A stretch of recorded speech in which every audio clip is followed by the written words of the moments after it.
అందరికీ నమస్కారం.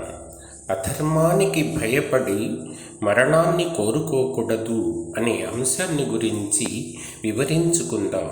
వివరిస్తున్నవారు బాలసుబ్రహ్మణ్యం, కలవలపల్లి. వ్యక్తిని బట్టి, ఆశ్రమాన్ని బట్టి, అధికారాన్ని బట్టి, పరిస్థితిని అనుసరించి ధర్మస్వరూపం మారుతూ ఉంటుంది. ఈ ధర్మాన్ని జ్ఞానులు, తపోధనులు ఎలా అనుసరించారో చెప్పడం పురాణం యొక్క ఉద్దేశ్యం. తపోధనుడు బ్రహ్మర్షి అయిన విశ్వామిత్రుని కథ ఒకటి మహాభారతంలో కనిపిస్తుంది. ఒకప్పుడు చాలా కాలం వరకు వర్షాలు లేక భయంకరమైన కరువు ఏర్పడింది. ప్రజలు తినడానికి తిండి లేక జంతువులను తిన్నారు. చివరికి తినకూడని నిషేధించబడిన జంతువులను కూడా తిన్నారు. విశ్వామిత్రుడు శరీర పోషణం కోసం ఆహారం లేక కష్టపడ్డాడట. ఆకలి భరించలేక ఓ మాంస విక్రేత దగ్గరకు వెళితే అతడి దగ్గర నిషేధించబడ్డ కుక్క మాంసం ఉందట. ఆ కుక్క మాంసాన్ని తినడం కోసమని విశ్వామిత్రుడు యాచించాడట. అప్పుడు ఆ మాంస విక్రేత విశ్వామిత్రుని లాంటి సద్బ్రాహ్మణుడికి మాంసాన్ని ఇవ్వడమే కాక అందులోనూ కుక్క మాంసం ఇవ్వడం అనేది మహా దోషంగా పరిగణించాడు. విశ్వామిత్రునితో, మీ వంటి వారికి మాంసం ఇవ్వడం వల్ల నాకు దోషం రాదా? తినడం వల్ల మీకు దోషం రాదా అని అడిగాడు. దానికి ఆ మహర్షి ఇలా సమాధానం చెప్పాడు. అది ధర్మమే, అది అధర్మమే, సందేహం లేదు. ప్రాణ సంకటం కలిగినప్పుడు ప్రాణాన్ని రక్షించుకొని దేహాన్ని కాపాడుకుంటే ఆ తర్వాత ప్రాయశ్చిత్తం వల్ల కానీ తపస్సు వల్ల కానీ అధర్మ దోషాన్ని పోగొట్టుకోవచ్చు. అధర్మానికి వెరచి మరణాన్ని కోరుకోవడం తెలివైన పని కాదు. మానవుడికి మనుగడ ప్రధానం. నా కోరిక మీద నీవు నాకు మాంసం ఇస్తున్నావు కాబట్టి నా ప్రాణం నిలబెట్టిన నీకు పుణ్యం వస్తుందే కానీ పాపం రాదు. ఇప్పుడు నేనడిగింది నాకు ఇయ్యబోయేది గత్యంతరం లేని పని కాబట్టి ఇందులో నీకు నాకు కూడా దోషం రాదు అంటాడు మహర్షి. ఈ మాటలను మహర్షి ఆజ్ఞగా తీసుకొని ఆ మాంసం అమ్మేవాడు ఆ కుక్క మాంసాన్ని ఇచ్చాడు. మహర్షి దానిని వెంటనే తిన్నాడా? లేదు. ఆ మాంసాన్ని తన ముందు పెట్టుకొని బ్రాహ్మణుడు భోజనం చేసే ముందు తాను చేయవలసిన విధిని జాగ్రత్తగా నిర్వహించాడు. అంటే ఉదకంతో సంకల్పం చేసి ఆ మాంసంలో భాగాల్ని తీసి దేవతలకు, పితృదేవతలకు, భూతములకు నివేదన చేశాడు.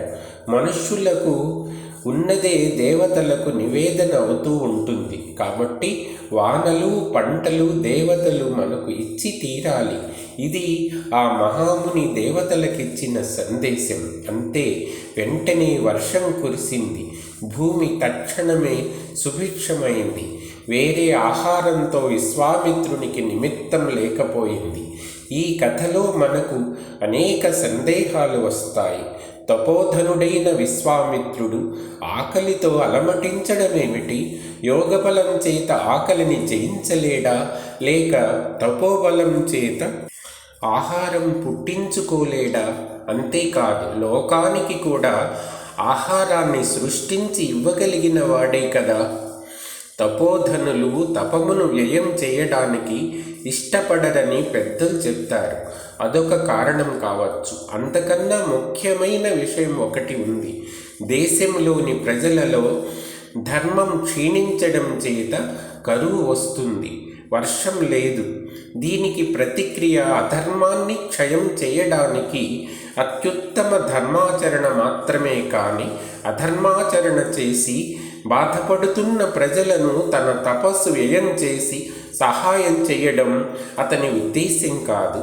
ఒక సోమరిని పోషించడం ఎలా అనుచితమో ఇది కూడా అలాంటిదే. లోకానికి మార్గదర్శకుడై లోకం కోసమే ఆకలిని భరించి బ్రాహ్మణ ఆచారాన్ని అతిక్రమించి అనాచార భూయిష్టమైన ఆహారం లభించినప్పుడు కూడా అట్టి ప్రాణ సంకట సమయంలో ఉండి కూడా ఆ ఆహారాన్ని విధిగా దేవతలకు భూతాలకు ముందు పంచి సమర్పించాడు.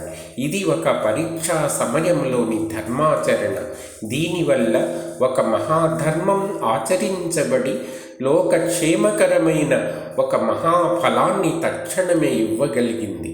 ఒక మాంస విక్రేత చేత ఒక ప్రాణాన్ని రక్షించే ఆహారాన్ని దానం చేయించడం కూడా లోకానికి ఒక పుణ్యహేతువైనది. అలాంటి ధర్మం పరీక్షా సమయంలో ఆచరించబడినప్పుడు ఎంతో శక్తివంతమైన ఒక మహాఫలాన్ని ఇవ్వగలదు. మహర్షి చేత చేయబడినటువంటి విచిత్రమైన ధర్మాచరణ లోకానికి మార్గదర్శకమైనది. ఈ దానాన్ని తీసుకున్నవారు ఒక బ్రహ్మర్షి. అలాంటి దానానికి ఫలం కూడా సహస్రగుణంగానే ఉంటుంది. అలాంటి బ్రహ్మర్షి ఆకలిని అనుభవించడం వల్లనే లోకం చేసిన పాపం కూడా ఎంతో క్షయమైపోయింది. ధర్మం యొక్క స్వరూప స్వభావాలు ఈ ప్రకారంగా సూక్ష్మ దృష్టితో వివేచన చేయవలసి ఉంటుంది. ఆకలికి ఉండలేక విశ్వామిత్రుడు కుక్క మాంసం తిన్నాడట అనే వాక్యం చాలా తప్పు. దాంట్లో విశ్లేషణ చేయవలసిన ధర్మ సూక్ష్మం ఇంతగా ఉంది. ఈ విధంగా ధర్మానికి లోకాన్ని రక్షించే శక్తి ఉందని, అలాంటి ధర్మం ఒక్క మానవుడు ఆచరించిన దానికి అంత శక్తి ఉన్నదని మనం గ్రహించాలి. అధర్మానికి కూడా అలాంటి శక్తి ఉందని వేరే చెప్పనక్కరలేదు. ప్రకృతి వైపరీత్యాలు, ధన నష్టం, జన నష్టం, అశాంతి సామూహికంగా ప్రజలు ఆచరించే అధర్మం వల్లనే కలుగుతాయని గ్రహించాలి. దక్షిణ దేశంలో అవ్వయ్యార్ గురించి కూడా ఇలాంటి కథే చెప్తారు. ఒక గ్రామానికి వెళ్ళిన అవ్వయ్యార్ వర్షాలు లేక ప్రజలు బాధపడడం చూసి ప్రజలతో ఇలా అన్నదట ఆమె, ఒక్క మంచి మనిషి ఉంటే కూడా వర్షం రావలసిందే కదా, ఎందుకు మీ దేశంలో ఇలా వర్షం లేకపోయింది అన్నారు. ప్రజలు అన్నారు కదా, అమ్మ, బహుశా మాలో ఒక్కరు కూడా లేకపోవచ్చు. ఉత్తమురాలైన నీవు నేటికి ఇక్కడికి వచ్చావు కాబట్టి మాకు వర్షం తప్పకుండా పడుతుందని మాకు విశ్వాసం. ఈ మాట ప్రజలు అందరూ అనగానే అవ్వయ్యార్ సమక్షంలో వెంటనే వర్షం కురిసిందట. ఈశ్వరుడు ప్రకృతి అంతా వ్యాపించి ఉండడం చేత జీవులు ఆచరించే ధర్మాలకు సాక్షిగా ఉండి దానికి తగిన ఫలాన్ని ప్రకృతి రూపంలోనే ఇస్తున్నాడని మనం అర్థం చేసుకోవాలి. అందరి జీవుల్లోనూ కూడా సమానంగానే వ్యాపించి ఉన్న సాక్షి స్వరూపుడైన ఈశ్వరుడే ఉంటాడు. ఒక మనుష్యుడు మరొక మనుష్యునికి చేసే హానికి సుఖానికి కూడా ప్రతిఫలం ఇస్తున్నాడు భగవంతుడు. ఒక దుష్ట మానవునిలో కూడా సాక్షి మాత్రంగానే ఉన్న ఈశ్వరుడు ఆ దుష్టుని సంహారానికి కూడా ధర్మ పక్షపాతి అయి ఆమోదిస్తూ ఉంటాడు. ఆ దుష్టునికి విధించబడిన బాధాకరమైన శిక్ష ఈశ్వరునికి చేరనే చేరదు. జీవాత్మ వెనుక వేరుగా రెండవదిగా అత్యున్నతంగా సాక్షి మాత్రంగా ఉన్న సర్వవ్యాపకుడు ఈశ్వరుడు సాక్షి మాత్రుడే.